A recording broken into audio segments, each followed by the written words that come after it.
E se eu lhe dissesse que a figura política mais divisiva e barulhenta do nosso tempo não é, na verdade, a causa da crise que estamos vivendo, e se, em vez disso, ele for apenas um espelho grande, desconfortável e impossível de ignorar, que Deus, em sua soberania misteriosa, levantou bem na nossa frente, não para nos mostrar os defeitos dele, mas para nos forçar a encarar os nossos próprios. E se o problema mais profundo não estiver no palácio do governo, mas dentro das paredes das nossas igrejas e, mais intimamente ainda, dentro do nosso próprio coração, antes de darmos mais um passo, eu preciso pedir algo a você. Peço que você respire fundo e prepare o seu espírito. A mensagem que se seguirá não foi criada para agradar, nem para confirmar o seu candidato preferido. Ela não está aqui para afagar o seu ego ou para dizer que você estava certo o tempo todo. Pelo contrário, esta é uma palavra que vem para cortar, para desafiar, para purificar. E, se Deus permitir, para despertar. No fundo, o que você vai ouvir agora não é um comentário político, é uma pregação teológica, um alerta solene e urgente, direcionado diretamente à alma da igreja.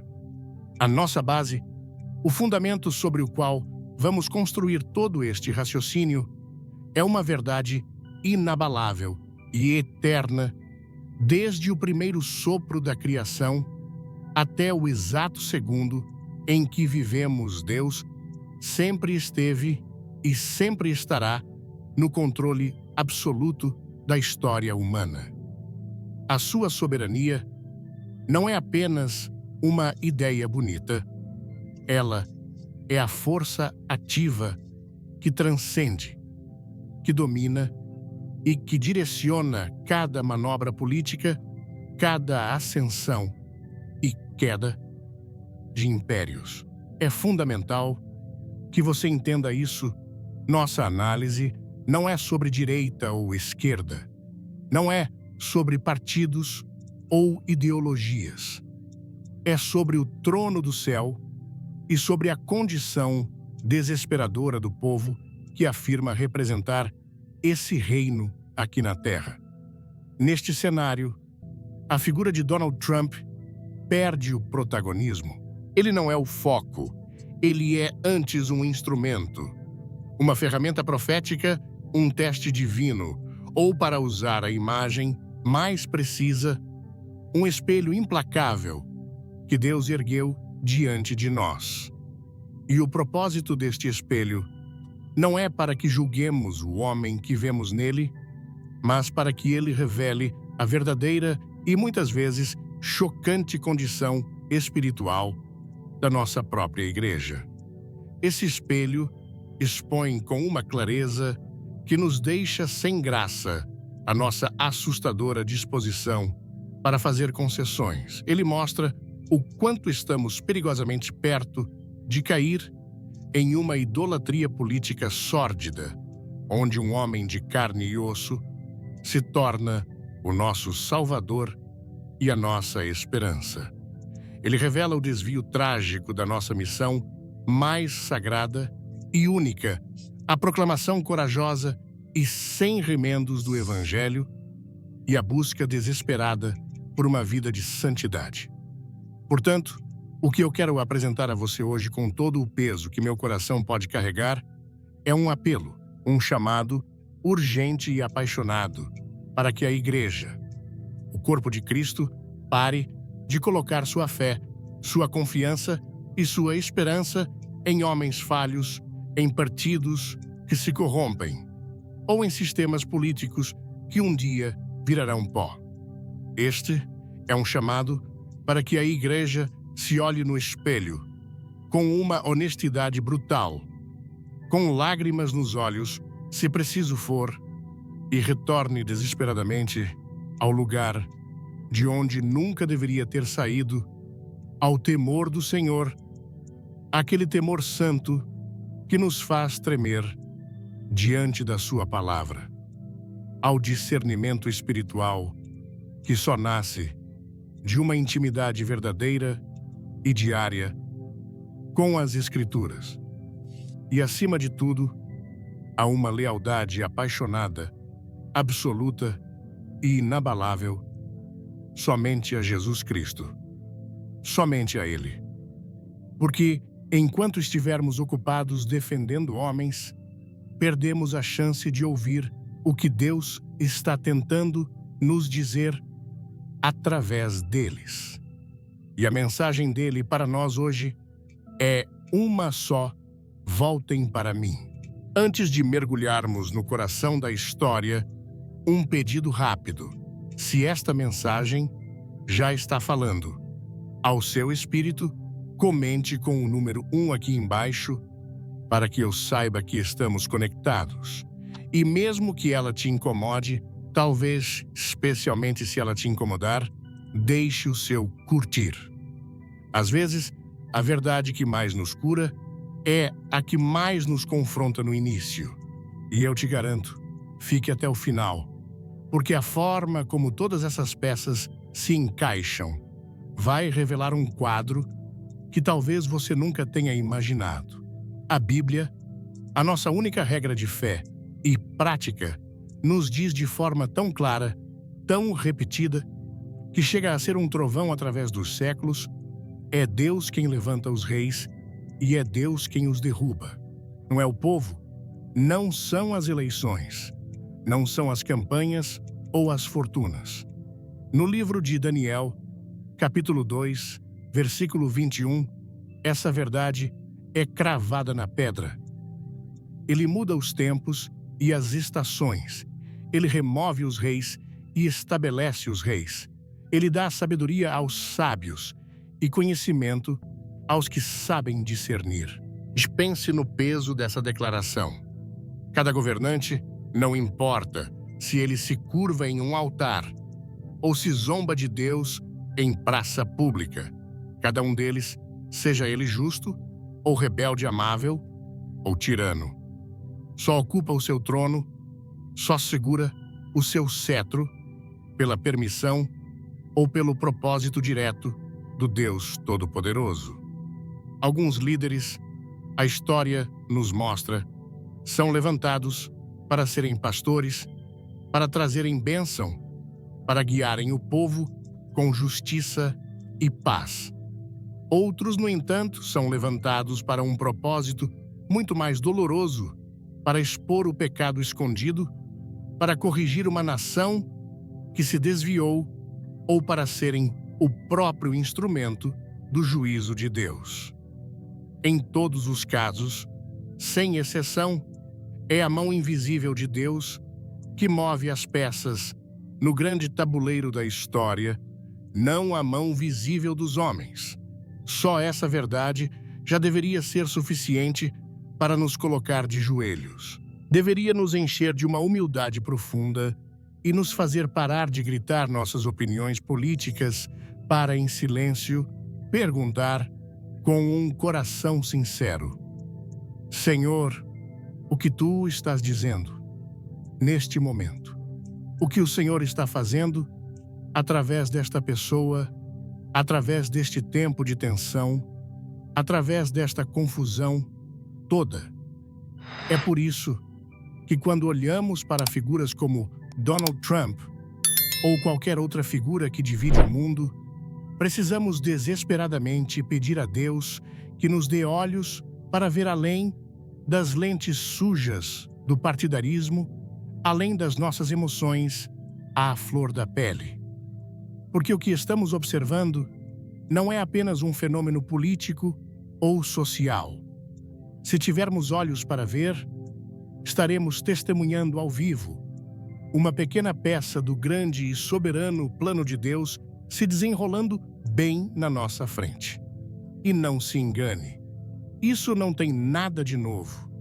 Nós já vimos esse filme antes várias e várias vezes nas páginas sagradas da Bíblia. Vamos voltar no tempo. Pense no Antigo Egito uma superpotência mundial com seus deuses de pedra e seu poderio militar.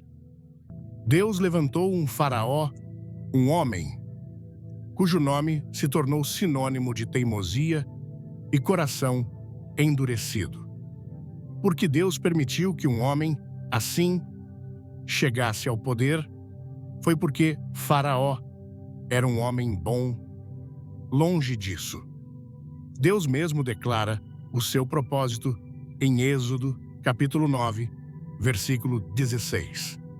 É como se Deus se inclinasse e sussurrasse no ouvido de Faraó, e no nosso eu o mantive de pé, exatamente com este propósito, mostrar-lhe o meu poder e fazer que o meu nome seja proclamado em toda a terra. Deus não levantou Faraó para abençoar o Egito. Ele levantou Faraó para, através da sua rebeldia, demonstrar um poder tão esmagador que faria o mundo inteiro tremer e saber que só o Senhor é Deus. Faraó foi um instrumento, uma ferramenta nas mãos do Criador para a libertação do seu povo e para a glória do seu próprio nome. Avançando na história, encontramos outro exemplo poderoso: Nabucodonosor, o rei da Babilônia. Um déspota pagão, um homem mergulhado em orgulho, violência e idolatria. Ele invadiu Jerusalém, queimou o templo e levou o povo de Deus para o cativeiro. Pela nossa lógica humana, ele seria um inimigo declarado de Deus. Mas como Deus o chama, em Jeremias, capítulo 25, versículo 9. Deus, falando sobre o juízo que viria sobre Judá, choca a todos ao se referir a Nabucodonosor como meu servo. Imagine isso. O rei pagão cruel e idólatra foi chamado de servo de Deus. Por quê? Porque ele foi a vara da disciplina na mão de Deus. Ele foi o instrumento usado para purificar e julgar um povo que havia se tornado ainda mais idólatra do que as nações ao seu redor. Deus usou a maldade de um homem para cumprir o seu santo propósito de correção. Mas Deus não usa apenas tiranos para seus fins. Pense em Ciro, o grande rei da Pérsia. Um homem que não conhecia o Senhor pessoalmente, que adorava outros deuses. E, no entanto, no livro de Isaías, capítulo 45, Deus o chama de uma forma ainda mais espantosa. Assim diz o Senhor ao seu ungido a Ciro, a quem tomo pela mão direita para submeter as nações diante dele. Ungido. A mesma palavra usada para reis e sacerdotes de Israel. Deus pegou um rei pagão pela mão e o usou para cumprir uma das maiores promessas de restauração, libertar o povo judeu do cativeiro e autorizar a reconstrução do templo em Jerusalém. Ciro foi uma ferramenta de misericórdia e redenção, mesmo sem ter consciência disso. Você consegue ver o padrão que se desenha aqui, é um padrão inconfundível, tecido ao longo de toda a Escritura. Deus não exige perfeição moral de uma pessoa para que ela cumpra um propósito em seu plano. Ele não está limitado pelo caráter do vaso que ele decide usar. Ele está limitado apenas pela sua própria soberania e fidelidade à sua palavra.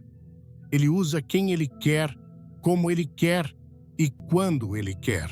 Então a pergunta que ecoa através do tempo e chega até nós hoje não é se Deus pode usar alguém com um passado cheio de falhas, com um temperamento orgulhoso, com uma vida marcada por controvérsias. A Bíblia grita para nós que sim, Ele pode e Ele o faz.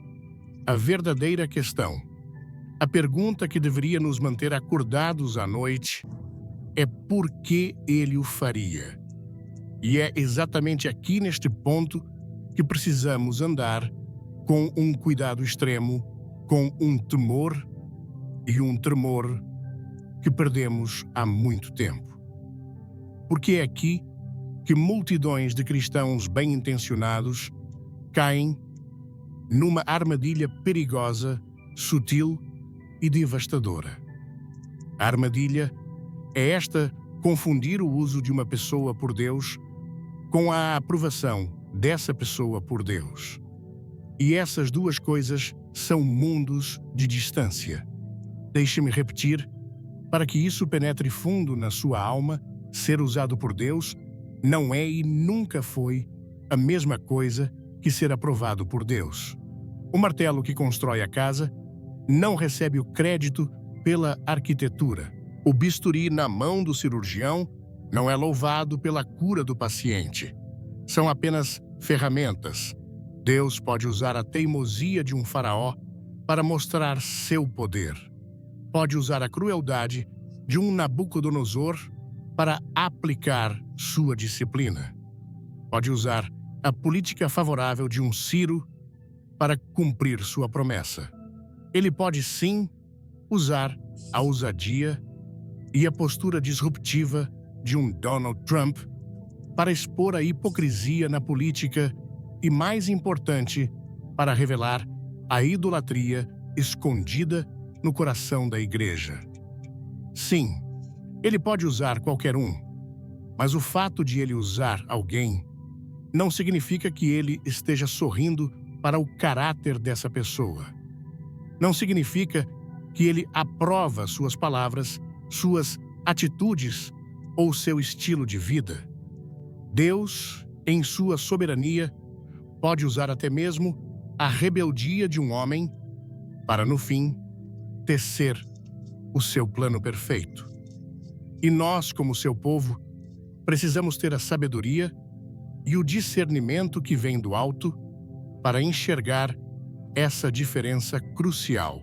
Quando perdemos essa capacidade de discernir, quando começamos a acreditar que só porque uma pessoa parece estar lutando por nossas causas, ela automaticamente tem o selo de aprovação do céu, nós paramos de ser o sal da terra e nos tornamos torcida organizada. Nós trocamos nosso discernimento espiritual por uma bandeira política. E nesse momento, a idolatria já afincou suas raízes em nosso coração, mesmo que a gente continue cantando louvores no domingo de manhã. Antes de continuarmos, uma pausa para o coração. Se esta mensagem está te desafiando de uma forma boa, se está mexendo em lugares que você talvez nem soubesse que precisavam ser mexidos, comente aqui embaixo: estou ouvindo. Não é um sinal de que você concorda com tudo, mas é um sinal de que você está aqui com o coração aberto, não para ter razão, mas para crescer. E isso, meu amigo, é tudo o que Deus pede. E é aqui, meus irmãos e irmãs, que a gente chega no coração doloroso da nossa mensagem. É aqui que a palavra deixa de ser uma teoria teológica e se torna um bisturi que corta fundo na nossa própria carne espiritual. Porque ao longo da história, o povo de Deus sempre tropeçou na mesma pedra, sempre caiu no mesmo buraco, a tentação de confiar em reis, em tratados, em alianças mundanas, acreditando que essas soluções humanas garantiriam a paz e a segurança que só Deus pode dar. E em vez de encontrarem a salvação, eles foram repetidamente visitados pela disciplina divina. Por quê? Porque se esqueceram daquele que os resgatou em primeiro lugar. Tiraram os olhos do Deus que abriu o mar, que fez brotar água da rocha, que derrubou muralhas com trombetas e fé, e colocaram sua confiança em homens de barro. E se formos brutalmente honestos uns com os outros nesta hora solene, teremos que nos fazer as mesmas perguntas difíceis. A divisão em nossa nação nos entristece mais do que a divisão em nossos próprios corações. Estamos mais preocupados com o que acontece nos palácios do governo do que com o que acontece nos púlpitos das nossas igrejas e nos altares das nossas casas. Será que vencer eleições se tornou em algum momento mais importante para nós do que ganhar almas para o reino de Deus? Estas não são perguntas fáceis, eu sei. Elas nos deixam desconfortáveis, mas elas são absolutamente necessárias, porque quando a igreja se torna mais movida por vitórias políticas do que por um avivamento espiritual, isso é um sinal claro, um sintoma febril de que perdemos o nosso primeiro amor. Nós perdemos o rumo. A verdade nua e crua é esta: Deus não precisa de um presidente para cumprir a sua vontade. Ele não depende de uma agenda política para realizar os seus propósitos. O que ele deseja, o que ele exige, é uma igreja santa. Uma igreja que o tema mais do que teme a rejeição da cultura. Uma igreja que é mais leal à cruz do que a um partido. Uma igreja que está disposta a defender a verdade, mesmo quando ela não é popular. E aqui, meus amigos, chegamos ao nervo exposto da nossa geração. Uma das tendências mais dolorosas e preocupantes na igreja moderna é essa crescente inclinação para trocar a glória de Deus pela adrenalina da política. Estamos testemunhando com os nossos próprios olhos uma geração de crentes que extrai mais energia, mais paixão, mais fogo para defender um político do que para proclamar o nome santo de Jesus. Isso não deveria apenas nos preocupar. Isso deveria nos quebrar por dentro, deveria nos colocar de joelhos em prantos, deveria nos despertar de um sono profundo e perigoso. Deus, nunca em toda a história da redenção, chamou o seu povo para entregar o coração a um homem. Não importa quão magnético, quão eloquente ou quão aparentemente justo ele possa parecer. Nossa aliança é com o Rei dos Reis, não com um candidato. E, no entanto, estamos vivendo uma mudança alarmante, um deslocamento tectônico no coração de muitos. A lealdade a uma figura como Donald Trump começou de forma sutil, quase imperceptível, no início, a fazer sombra, a ofuscar a lealdade a Jesus Cristo. E entenda, por favor, que isso não é apenas uma questão de opinião ou de preferência política, é uma questão de alma, é uma questão de adoração. Não estou falando de apreciar as políticas de um homem ou de respeitar seu estilo de liderança. O problema é muito mais profundo, mais espiritual, mais eterno. Quando um homem mortal passa a ser mais celebrado no santuário do que o Salvador imortal que nos comprou com seu sangue, algo está fundamentalmente quebrado. Quando o nome dele é mencionado com mais frequência e paixão em nossas conversas do que o nome de Cristo, a nossa bússola espiritual está descalibrada. Quando nós defendemos o caráter falho dele com mais rapidez e fervor do que nos arrependemos dos nossos próprios pecados diante de Deus, algo deu terrivelmente errado. Nós não estamos mais firmados sobre o fundamento sólido da verdade. Nós estamos de pé sobre o terreno instável, arenoso e quebradiço da idolatria. E preciso ser absolutamente claro sobre isso: a idolatria dos nossos dias não vem sempre na forma de um bezerro de ouro ou de uma estátua de madeira esculpida. Às vezes, ela se parece com um boné de campanha. Às vezes, ela soa como um slogan gritado em um comício. Às vezes, ela se manifesta na defesa cega e inabalável de um homem que, aos olhos do povo, se tornou intocável acima de qualquer crítica. É um perigo mortal quando elevamos um ser humano a um pedestal tão alto que qualquer crítica honesta a ele começa a soar como uma heresia contra Deus.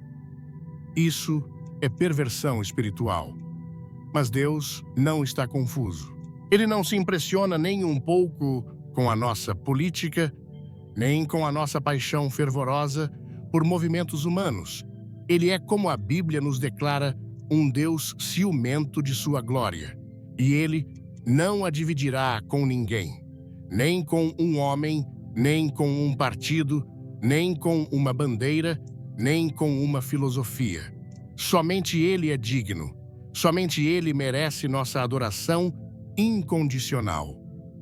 Quando a igreja, que deveria ser a coluna e o fundamento da verdade, começa a borrar essa linha sagrada entre a fidelidade a Cristo e a devoção a uma figura política, a história nos mostra com uma clareza assustadora o que acontece em seguida: juízo. E não porque Deus seja um tirano cruel, mas exatamente pelo contrário, porque ele é santo, porque o seu amor é tão puro que não pode tolerar rivais no coração do seu povo. Você não precisa acreditar em mim. Apenas leia as páginas do Antigo Testamento. Olhe para a história de Israel. Todas as vezes, sem falhar, que eles misturaram a sua fé pura com a idolatria das nações vizinhas. Todas as vezes que eles substituíram a sua confiança radical em Deus pela confiança em exércitos e reis humanos, eles escolheram a tristeza, a dor e o cativeiro de suas próprias escolhas. Que possamos aprender com a história deles para não repetirmos os seus erros trágicos. Que possamos pedir a Deus que nos dê olhos espirituais para ver o que está realmente acontecendo. Que possamos nos arrepender, nos converter e realinhar os nossos corações, não na direção de um homem, mas na direção da cruz de Cristo. Ali, e somente ali, está a nossa esperança e a nossa salvação. Se você chegou até aqui, é porque algo dentro de você se recusa a aceitar respostas fáceis. Isso é um bom sinal.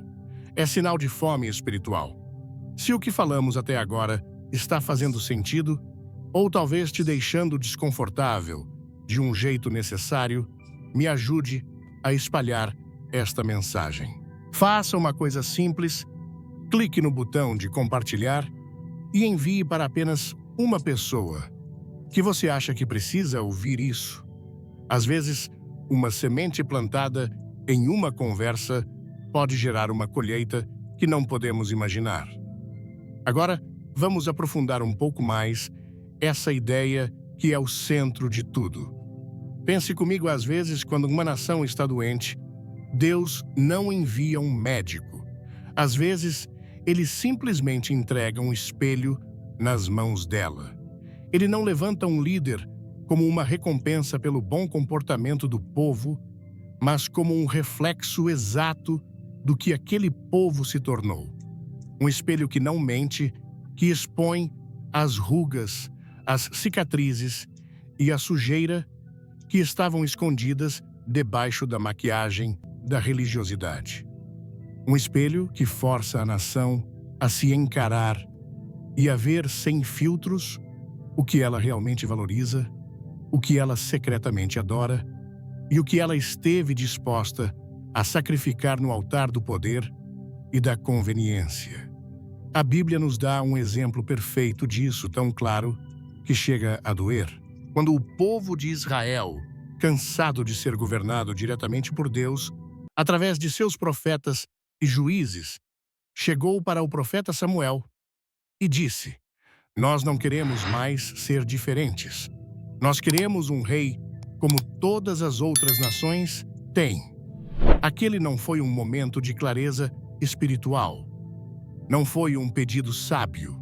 A Bíblia registra que aquele pedido entristeceu a Deus porque foi um momento de rebelião aberta.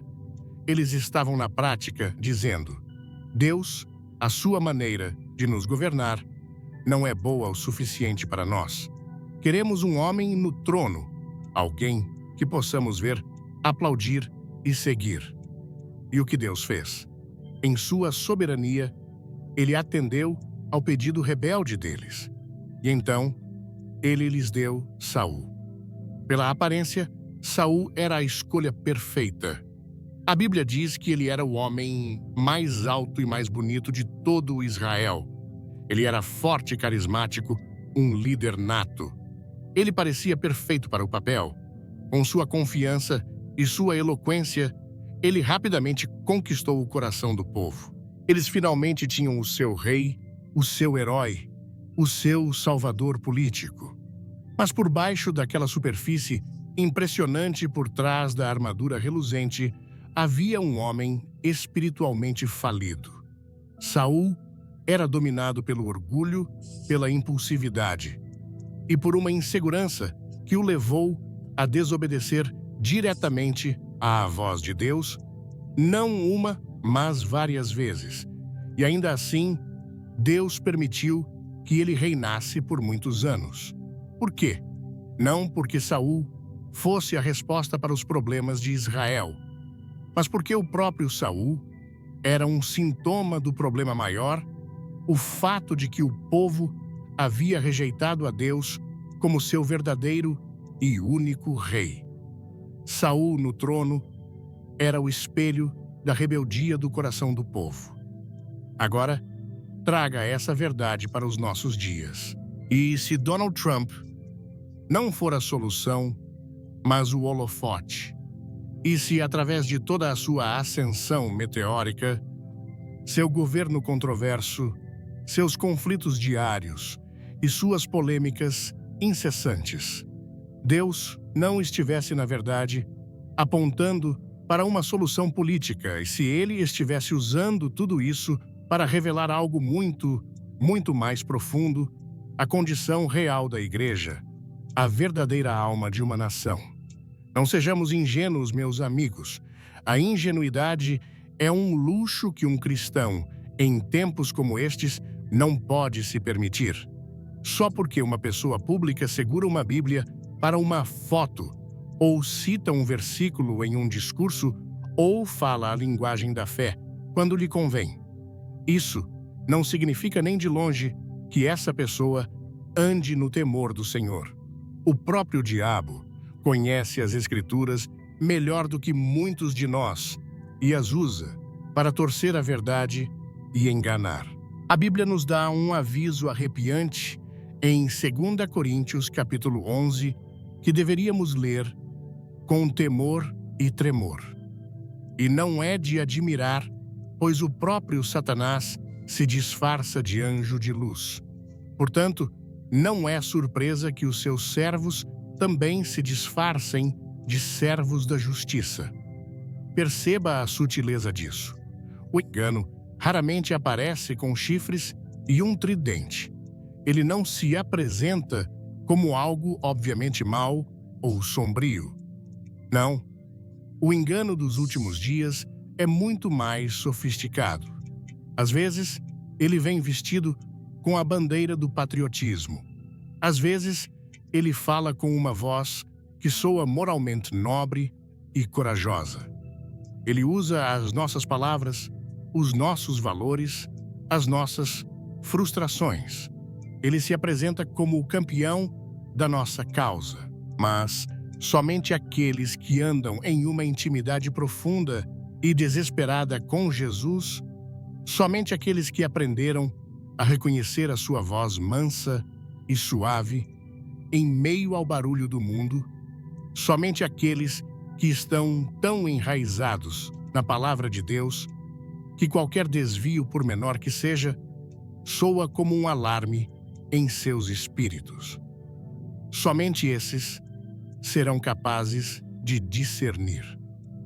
Discernir se um líder foi levantado por Deus para trazer restauração ou para servir como um instrumento de juízo. Pense nos sinais que estamos vendo. A verdade se tornou relativa a uma questão de opinião pessoal. O que antes era chamado de pecado, agora é celebrado como virtude. O que era santo agora é ridicularizado como antiquado. E em meio a tudo isso, a igreja, que deveria ser um farol de clareza moral e espiritual, muitas vezes está tão confusa quanto o mundo ao seu redor. Estamos tão ocupados tentando descobrir de que lado da batalha política devemos lutar que esquecemos que a nossa verdadeira luta, como nos diz o apóstolo Paulo, não é contra carne e sangue, mas contra os principados, contra as potestades, contra os príncipes das trevas deste século, contra as hostes espirituais da maldade nos lugares celestiais. Quando um líder surge e divide não apenas o mundo, mas a própria Igreja de Cristo, isso é um sinal profético. Quando famílias são rachadas, amizades de uma vida inteira são desfeitas, e irmãos em Cristo se tratam como inimigos mortais por causa de lealdades políticas. Nós não estamos mais vivendo uma política normal. Nós estamos vivendo um sintoma de uma doença espiritual profunda. E o que esse espelho, levantado por Deus, está nos mostrando sobre nós mesmos, ele está mostrando que para muitos de nós, a identidade política se tornou mais forte do que a nossa identidade em Cristo. Ele está mostrando que estamos mais dispostos a desculpar falhas morais em nosso candidato do que a mostrar graça a um irmão que votou diferente. Ele está mostrando que trocamos a sabedoria que vem do alto pela sabedoria dos comentaristas políticos e dos influenciadores digitais. Ele está mostrando que a nossa esperança, secretamente, se transferiu da segunda vinda de Cristo para a próxima eleição. E isso, meus amigos, é uma tragédia espiritual de proporções imensas, porque estamos colocando a nossa fé em um sistema que está ruindo, em vez de colocá-la no Rei, cujo reino jamais terá fim. Estamos chegando a um ponto crucial, um ponto que pode ser difícil de ouvir. Antes de prosseguirmos, se você acredita que a igreja precisa desse tipo de conversa honesta, mesmo que doa, faça algo profético agora mesmo. Inscreva-se neste canal, não apenas para receber mais conteúdo, mas como um ato de declaração dizendo: eu me recuso a continuar dormindo. Eu quero a verdade, custe o que custar. E sua inscrição é mais do que um clique, é um posicionamento. Agora vamos ser honestos, brutalmente honestos, conosco mesmos. Porque sem honestidade não pode haver arrependimento. E sem arrependimento não pode haver avivamento. A verdade é que muitos de nós, muitos líderes, muitos pastores e muitos crentes em nosso desejo desesperado de vencer a chamada guerra cultural, acabamos defendendo coisas das quais deveríamos, em lágrimas, nos arrepender. Nós justificamos a arrogância e o tom desrespeitoso porque eles pareciam trazer resultados. Nós fechamos os olhos para a imoralidade e as inconsistências de caráter porque elas serviam aos nossos objetivos políticos.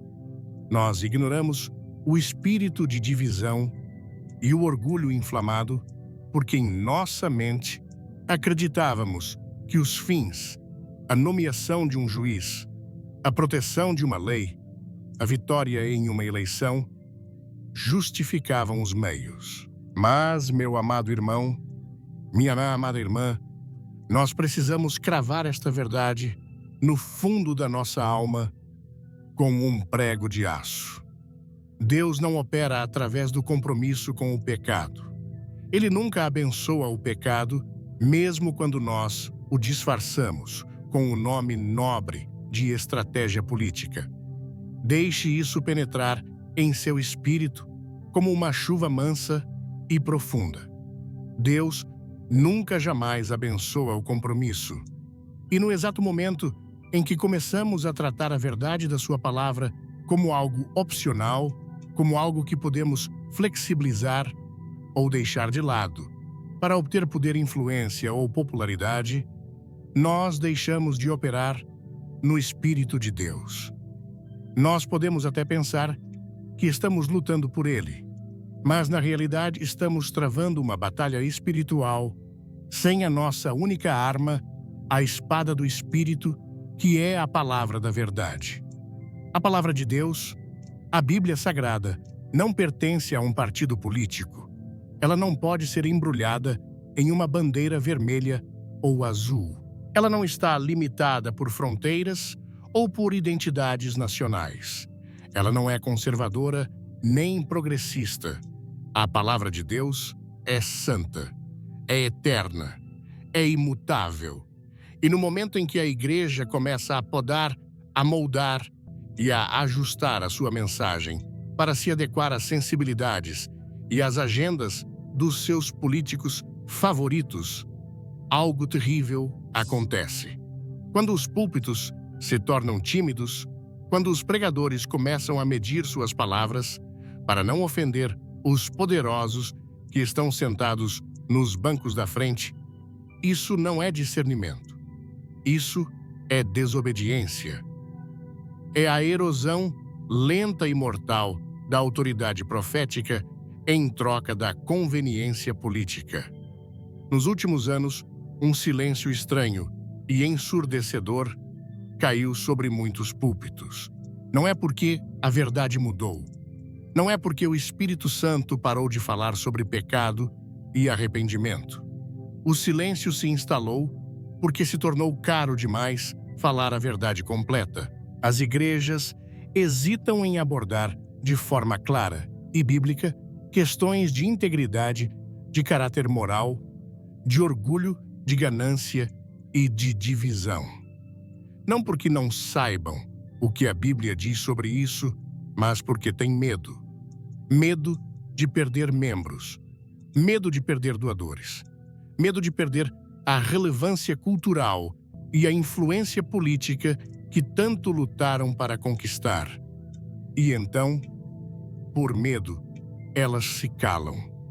Mas o silêncio nesta hora não é neutralidade, é cumplicidade. O silêncio nesta hora não é segurança, é capitulação. Não é sabedoria, é medo disfarçado de estratégia. E esse silêncio revela uma verdade profundamente perturbadora sobre nós. Em algum ponto ao longo do caminho, nós colocamos a nossa confiança no lugar errado. Nossa confiança ainda está firmada em Cristo Jesus, que é o mesmo ontem, hoje e para sempre.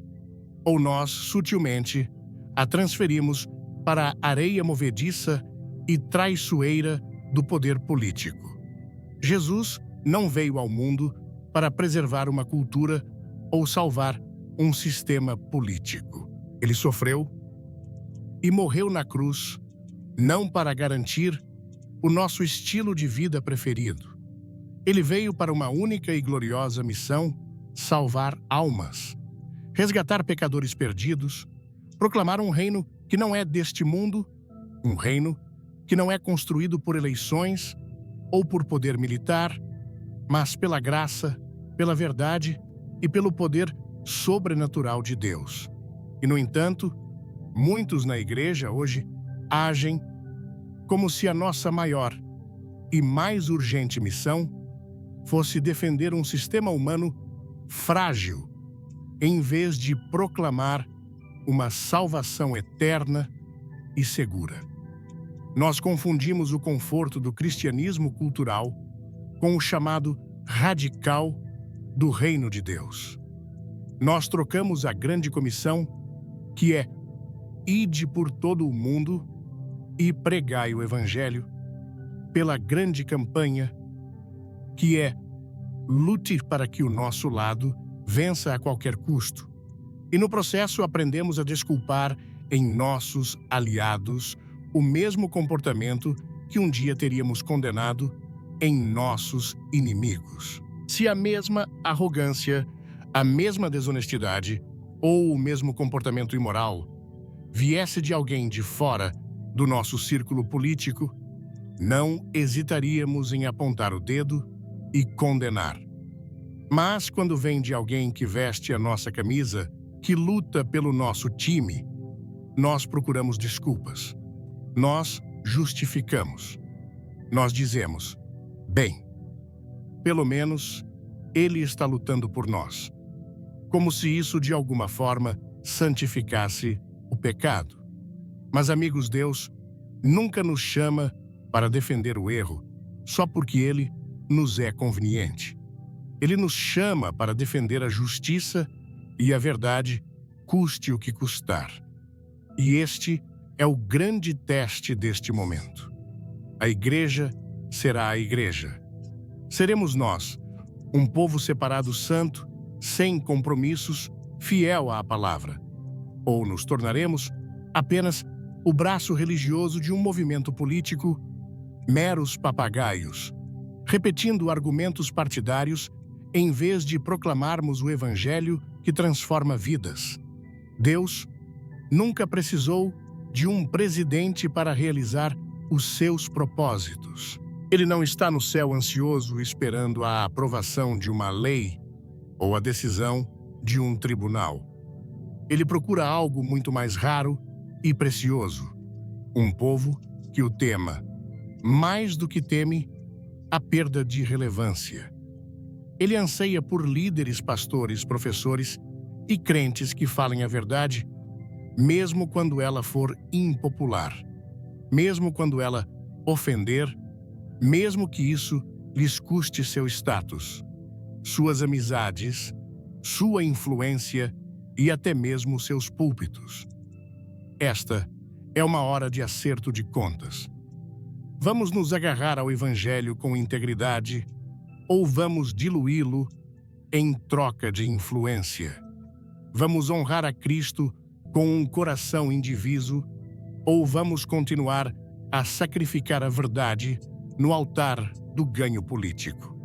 Porque se a igreja se recusar a falar a verdade, agora podemos descobrir tarde demais que quando a cultura finalmente desmoronar, a nossa voz não terá mais nenhum peso.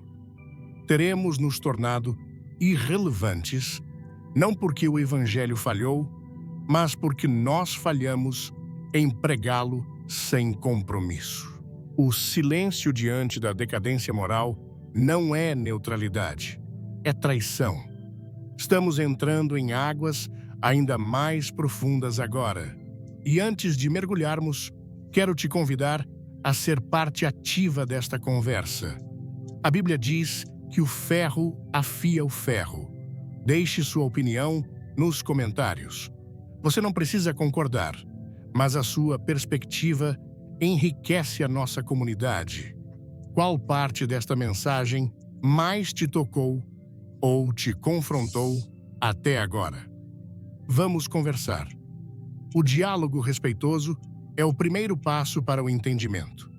Agora, respire fundo, porque precisamos entender o quadro geral. O que está acontecendo em nossa nação, neste exato momento, não é apenas uma crise política. Seria um erro terrível, uma miopia espiritual, reduzir tudo a isso. O que estamos vivendo é um teste espiritual em escala nacional. Toda essa agitação que você sente no ar, essa divisão que corta como uma faca, essa confusão que parece um nevoeiro denso sobre a mente das pessoas. Nada disso é mero resultado de políticas que falharam ou de mudanças culturais inevitáveis. É algo muito mais profundo. É o som do tremor de uma nação que está gemendo sob o peso dos seus próprios pecados. É o lamento de um povo que em algum ponto se desviou da verdade e agora está perdido na escuridão.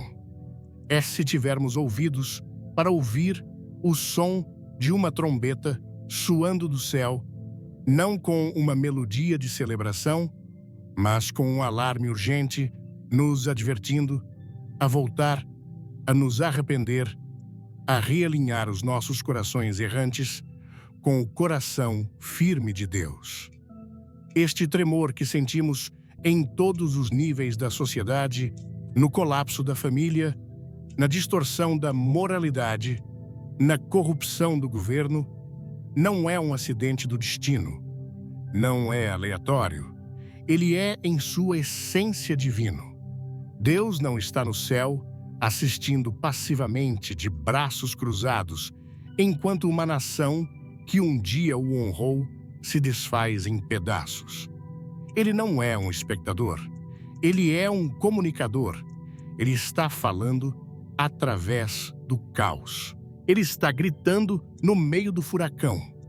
E a pergunta mais importante que cada um de nós deve se fazer hoje não é o que está acontecendo no governo, mas sim, eu estou conseguindo ouvir o que Deus está dizendo no meio deste redemoinho. Quando você vê uma nação sendo partida em duas, como se um machado invisível a estivesse rachando ao meio. Quando a própria noção de verdade é ridicularizada e jogada de lado como se fosse lixo. Quando o pecado que antes se escondia nas sombras, agora é celebrado abertamente nas ruas e aplaudido como um ato de coragem. Quando a corrupção, que antes era sussurrada, agora é exibida sem vergonha. Não pense nem por um segundo que este é apenas mais um ciclo eleitoral turbulento ou uma tempestade política passageira. Este é um momento espiritual. É um momento profético. É um tempo solene em que o céu está falando em voz alta e a igreja, o povo de Deus, tem uma escolha a fazer. Vai despertar do seu sono confortável ou vai continuar a dormir, sonhando com a segurança de suas alianças culturais e políticas? Não, o que estamos testemunhando hoje é algo muito mais grave. Esta não é uma nação em um declínio comum, como tantos impérios que vieram e se foram. Esta é uma nação que está sendo advertida por Deus. O escudo da sua proteção, que um dia esteve sobre nós, não por causa da nossa força ou da nossa bondade, mas puramente pela sua misericórdia e graça, esse escudo foi levantado. A cobertura de proteção está se dissipando, e o que se segue não é um colapso aleatório ou fruto do acaso. É o resultado natural e inevitável que acontece quando um povo que foi abençoado por Deus, além de qualquer medida, vira as costas para aquele que lhe deu tudo. A nação não está apenas em crise, ela está sendo confrontada. E a parte mais trágica, a que deveria nos fazer chorar, é que uma grande parte da igreja ainda dorme. Continua dormindo, agarrada a uma falsa e frágil esperança de que um político, um partido ou um movimento possa, de alguma forma, consertar com leis e decretos o que só pode ser curado pelo arrependimento genuíno e pela humilhação diante de Deus. Houve um tempo na história, e a Bíblia está cheia desses exemplos, em que a justiça de um pequeno remanescente fiel podia trazer a bênção de Deus sobre uma nação inteira. Quando uns poucos crentes se colocavam na brecha, Em oração, a mão do juízo era contida e o favor de Deus cobria uma multidão.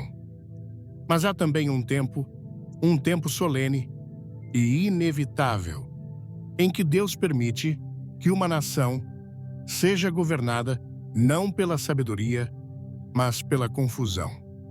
Não pela justiça, mas pela desordem. Não por aqueles que o temem, mas por aqueles que são um espelho perfeito da rebelião do próprio povo. Quando isso acontece, não é uma falha da democracia, não é um colapso do sistema, é juízo. É Deus, em sua justiça soberana, dando a uma nação exatamente aquilo que ela pediu, com insistência, uma vida sem Ele. Leia com atenção as palavras do apóstolo Paulo no primeiro capítulo de Romanos. É um dos textos mais assustadores de toda a Bíblia. Ele diz que quando os homens trocam a verdade de Deus pela mentira e adoram a criatura, em vez do Criador, Deus os entrega às suas próprias paixões vergonhosas. E, de novo, Deus os entregou a uma disposição mental reprovável para praticarem coisas inconvenientes. Essa frase, Deus os entregou, é aterrorizante. Não é um ato de raiva impensada, é um ato judicial. É Deus com tristeza retirando a sua mão de restrição e permitindo que as pessoas colham os frutos amargos das sementes que plantaram. Ele permite que a cegueira moral se instale e que elas comecem a celebrar exatamente aquilo que as está destruindo. Agora, olhe ao nosso redor hoje. Veja a desintegração da família, a torção da verdade, a glorificação do pecado, o silêncio de tantos púlpitos. Como podemos negar que já estamos vivendo sob os respingos desse juízo? Donald Trump não é a causa desta crise, e ele certamente não é a cura. Sua ascensão ao poder, sua influência dramática, sua queda e a possibilidade de seu retorno. Nada disso são meros eventos políticos ou manchetes de jornal. Eles são um espelho divino. Através de tudo isso, Deus revelou muito mais do que apenas a corrupção na política. Ele revelou a corrupção em nossos próprios corações. Ele nos mostrou a que nós nos agarramos quando temos medo, onde colocamos a nossa esperança quando o mundo treme, e com que facilidade trocamos a verdade pela conveniência, a lealdade a Cristo pelo discernimento político e o temor de Deus pelo favor dos homens. Esse tremor, essa agitação profunda em nossa cultura, em nossas igrejas, em nossas almas, não é apenas barulho. É a voz de Deus soando como uma trombeta. E Ele não está falando apenas para a nação. Ele está falando primeiro para o seu povo. Porque o juízo, a Bíblia nos ensina, sempre começa pela casa de Deus. Estamos quase no fim, mas talvez esta seja a parte mais importante. Antes de continuarmos, quero te pedir para fazer algo que exige coragem. Se esta mensagem te confrontou, mas você sabe no fundo do seu ser que é a verdade, quero que você escreva nos comentários uma única frase: Deus sonda o meu coração. Que isso seja mais do que palavras, que seja uma oração sincera, um convite para que o Espírito Santo revele qualquer ídolo escondido em sua vida. Vamos transformar esta sessão de comentários em um altar de rendição. Agora preste muita atenção, porque algo no ambiente espiritual desta geração parece diferente. Parece um aviso final. Toda essa agitação no mundo, o caos em nossas comunidades, as tensões dentro das nossas próprias famílias, o desmantelamento de governos, a confusão moral que é despejada em nossas escolas e em nossas telas. Tudo isso aponta para um tremor muito mais profundo. Algo eterno está sendo agitado, e muitos de nós, mesmo que não saibamos descrever com palavras, estamos sentindo isso no fundo da nossa alma. Nós sentimos. Um alarme santo está soando. E a pergunta mais crucial neste momento não é se Deus está falando. Ele está. A pergunta é: nós vamos ouvir? Existe algo se movendo no coração de muitos homens e mulheres. Talvez eles não encontrem as palavras certas para descrever o sentimento, mas no íntimo, eles sabem que algo está fundamentalmente errado. Eles sentem que não estamos vivendo em tempos comuns.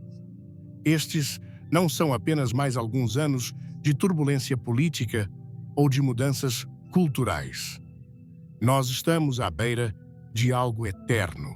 Uma tempestade está se formando no horizonte e o céu não está mais quieto. A janela da misericórdia de Deus, aquela janela que a sua graça infinita manteve aberta por tanto tempo, está começando a se fechar. E bem no meio dessa turbulência, com toda a sua controvérsia, sua imprevisibilidade e sua presença polarizadora, está a figura de Donald Trump. Mas não se engane nem por um segundo. Esta história nunca foi sobre ele. Ele pode não ser o personagem principal neste momento divino da história. Talvez ele seja simplesmente uma ferramenta de Deus, um instrumento barulhento e disruptivo levantado não para glorificar um homem, mas para despertar uma igreja que caiu em um sono profundo e perigoso. Pense comigo.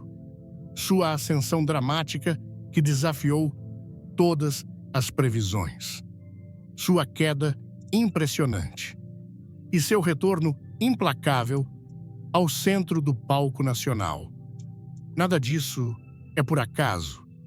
Nada disso é um acidente da história. Tudo isso faz parte de uma narrativa muito maior e muito mais sóbria.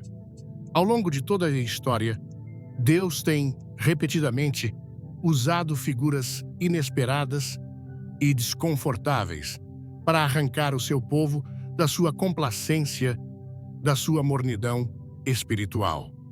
Às vezes, ele envia um pastor simples com um cajado. Outras vezes, um rei poderoso com uma espada. E às vezes, ele permite que surja uma figura que não se encaixa em nenhuma de nossas expectativas, não porque essa pessoa seja justa, mas porque o povo se tornou insensível à justiça. Deus enviou profetas a Israel não apenas para os consolar, mas para os confrontar, para expor o pecado escondido e para sacudir a sua estagnação espiritual.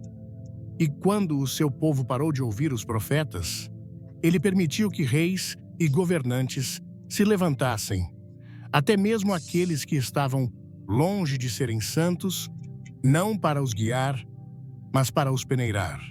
E se o que estivemos testemunhando nos últimos anos não foi Deus exaltando um homem, mas Deus expondo uma nação, e se o tempo de Trump no poder e a resposta apaixonada da igreja a ele nunca teve como objetivo definir quem ele é, mas revelar quem nós somos. Olhe ao nosso redor. Nós vimos igrejas que deveriam ser um refúgio de unidade em Cristo serem divididas ao meio, não pela verdade das Escrituras, mas por agendas partidárias.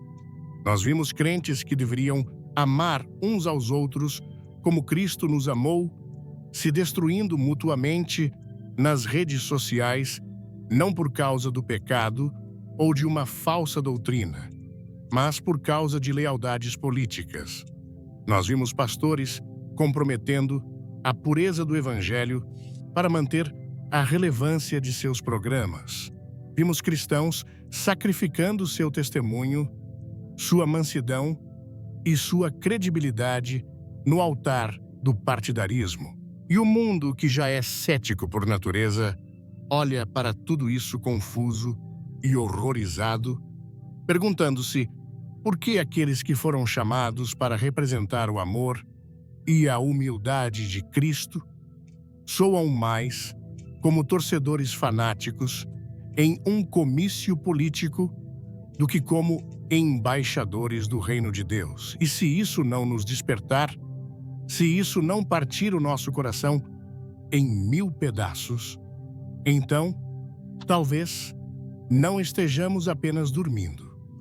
Talvez estejamos espiritualmente cegos. Porque este momento, em última análise, não é sobre Trump ou sobre qualquer outro político. É sobre o tempo. O tempo está se esgotando. E Deus não está medindo a nossa fé pela paixão com que aplaudimos nossos candidatos.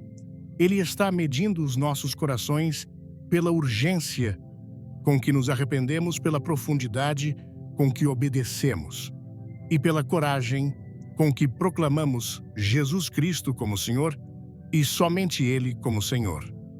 A agitação que estamos vivendo não é apenas cultural, é profética.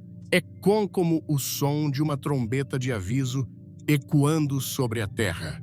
É Deus, em sua infinita misericórdia, sacudindo o chão debaixo dos nossos pés antes que o juízo final caia. Os sinais estão por toda parte se tivermos olhos para ver. A desintegração da verdade, o colapso da moralidade, a ascensão do ódio, do engano e da confusão. Estes não são eventos aleatórios. Eles são atos da misericórdia divina, uma última chamada ao arrependimento antes que a noite caia por completo. Estamos nos aproximando da meia-noite. O relógio da graça está fazendo tic-tac. E o que nós, como igreja, escolhermos fazer agora, ecoará por toda a eternidade. Se a igreja continuar a brigar por políticas temporárias, enquanto almas eternas estão em jogo, se continuarmos a escolher a conveniência e a estratégia em vez da verdade e do arrependimento, então, um dia estaremos diante do trono e teremos que prestar contas. E a pergunta não será sobre como votamos, mas sobre como obedecemos. Agora não é hora de traçar estratégias para ganhar influência. É hora de cair de rosto no chão diante do Deus vivo, de lamentar pelos nossos pecados, de purificar os nossos corações da idolatria e de fixar os nossos olhos, mais uma vez, na beleza incomparável da cruz. Deus está nos dando uma pequena janela de oportunidade, um momento de misericórdia para voltarmos para Ele, não apenas com nossas palavras, mas com a totalidade das nossas vidas. Estamos sendo testados, não pela mídia, não pela cultura, mas pelo próprio Deus. Ele está observando para ver se o seu povo vai despertar antes que o juízo venha de forma definitiva.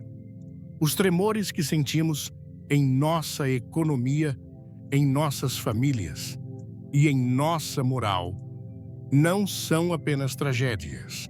Eles são a misericórdia de Deus em ação.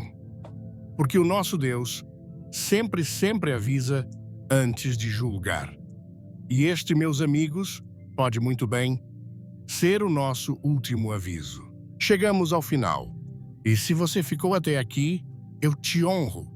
Não foi uma mensagem fácil de ouvir, mas a verdade raramente é.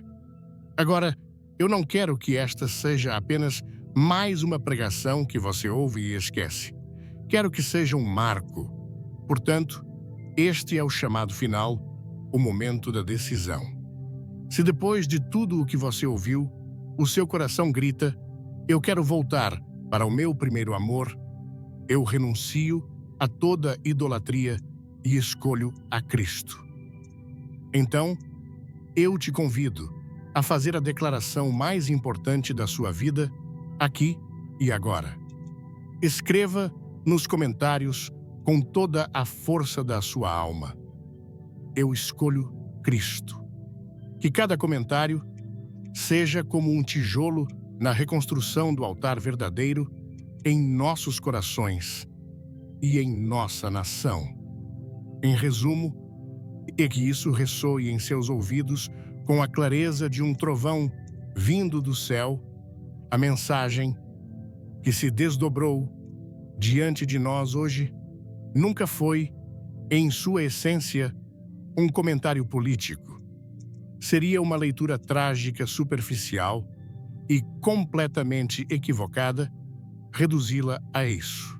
O que testemunhamos aqui foi uma dissecação profética, uma cirurgia espiritual, um aviso profundo e urgente que não foi endereçado aos corredores do poder em um palácio de governo, mas foi enviado diretamente para as câmaras mais íntimas do coração da Igreja de Jesus Cristo.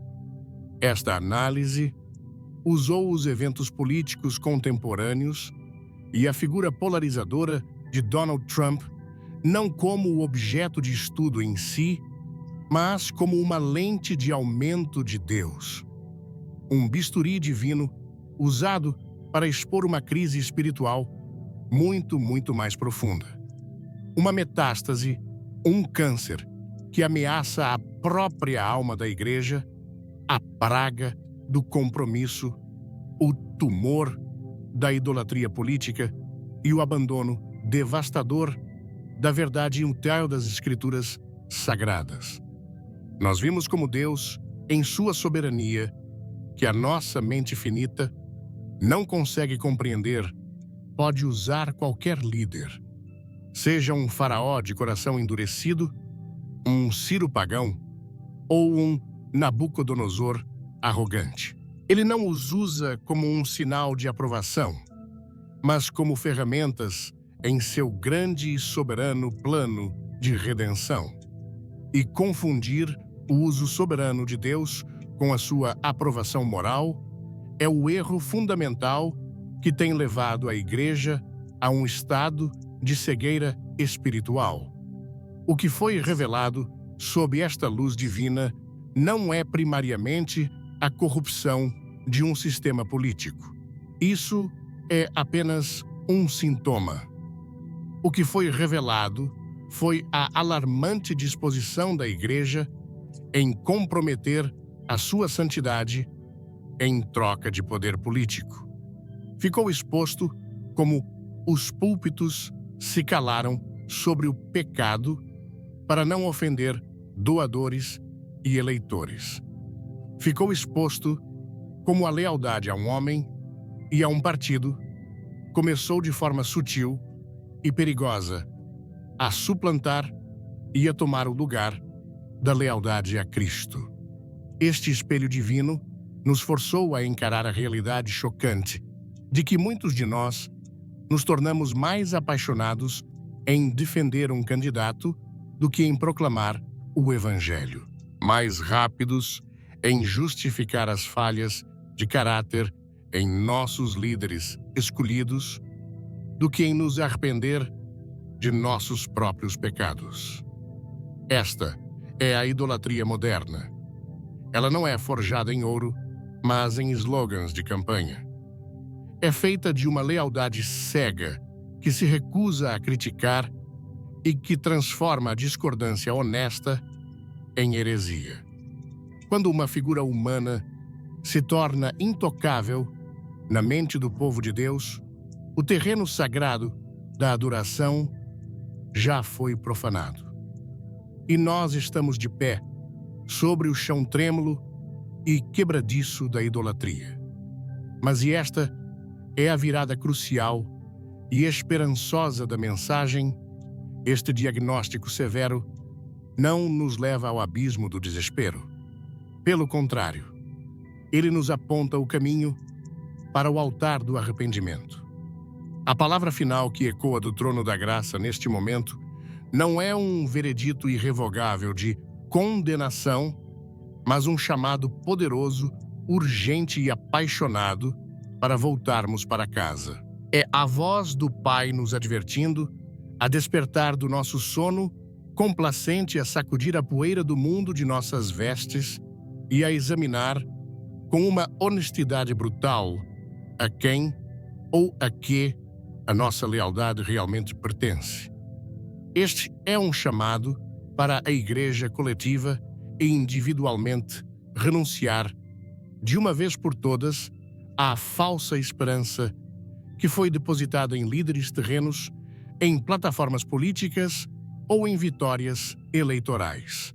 A nossa salvação, a nossa segurança e o nosso futuro nunca estiveram e nunca estarão nas mãos de quem ocupa o palácio presidencial, mas unicamente nas mãos daquele que ocupa o trono do universo. Diante disso, somos compelidos a uma ação radical, reconstruir o fundamento de nossas vidas, de nossas famílias e de nossas comunidades, não sobre a areia movediça da opinião cultural ou da conveniência política, mas sobre a rocha inabalável da santidade do discernimento espiritual e da obediência absoluta à palavra de Deus. Santidade não é uma opção para um grupo de elite de crentes. É o chamado de Deus para todo aquele que carrega o seu nome. É a atmosfera onde o seu poder habita e a sua glória se manifesta. Discernimento espiritual não é um dom místico, é o fruto de uma intimidade profunda com Cristo que nos capacita a distinguir a voz do bom pastor do uivo dos lobos, mesmo quando eles vêm vestidos em pele de ovelha, carregando uma bandeira e falando a nossa linguagem religiosa. E a obediência à palavra de Deus não é legalismo, é a linguagem do amor, é a prova definitiva de que Jesus não é apenas o nosso Salvador, mas também o nosso Senhor. Este, portanto, é o chamado final, e talvez o último chamado, antes que o relógio profético avance para a próxima hora. É um convite para a igreja se levantar de sua sonolência, abandonar seus flertes com a Babilônia e retomar o seu lugar como o sal da terra e a luz do mundo. A luz não pode se misturar com as trevas, ela tem que expô-las. O sal não pode perder o seu sabor, ele tem que preservar e purificar. Nós não fomos chamados para ser um comitê de ação política. Fomos chamados para ser uma embaixada do reino de Deus. Não fomos chamados para vencer uma guerra cultural com as armas do mundo, raiva, divisão e compromisso moral, mas para demonstrar um reino superior através do fruto do Espírito, amor, alegria, paz, paciência, amabilidade, bondade, fidelidade, mansidão e domínio próprio. A hora da neutralidade acabou. O tempo do cristianismo cultural confortável e sem custos expirou. Estamos entrando em uma era de peneiramento onde o fogo da provação revelará o que é madeira, feno e palha e o que é ouro, prata e pedras preciosas. A Escritura nos adverte inequivocamente: o juízo sempre começa pela casa de Deus.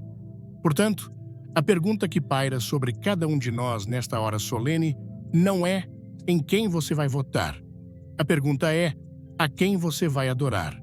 Não é de que lado da política você está. Você está do lado do Senhor. Se esta mensagem queimou em seu espírito, se você sentiu o toque do Espírito Santo te convencendo do pecado, da justiça e do juízo, se você sente o chamado para abandonar os ídolos políticos e retornar ao seu primeiro amor, então não deixe este momento passar. Este é o seu chamado ao altar. Onde quer que você esteja, este é o momento da sua decisão. Que esta seja a sua bandeira, o seu juramento de lealdade, o grito de guerra da sua alma, declarando que a sua esperança não está em um homem, mas no Deus homem. Jesus, o Rei dos Reis e o Senhor dos Senhores.